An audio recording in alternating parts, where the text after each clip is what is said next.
2025 সালের FIFA club বিশ্বকাপে Auckland city FC ও Bayern মিউনিখের মধ্যকার ম্যাচটি ছিল ফুটবলের ইতিহাসে একটি ঐতিহাসিক ঘটনা। সিনসিনাটি টিকিউএল স্টেডিয়ামে অনুষ্ঠিত গ্রুপ সি এর এই ম্যাচে জার্মান জায়ান্ট বায়ার্ন মিউনিখ 10-0 গোলে জয়লাভ করেছে, যা টুর্নামেন্টের ইতিহাসে সর্বোচ্চ ব্যবধানে জয়।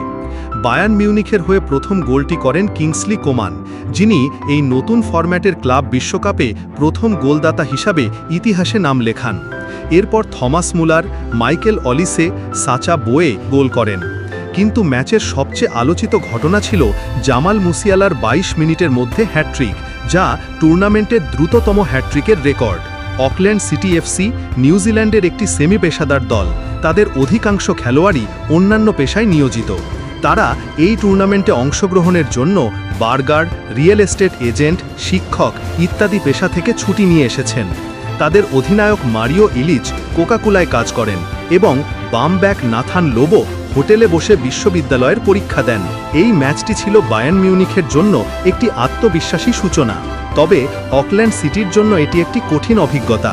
তবে তাদের জন্য এটি একটি মূল্যবান শিক্ষা এবং ভবিষ্যতে তারা আরও শক্তিশালী হয়ে ফিরে আসবে।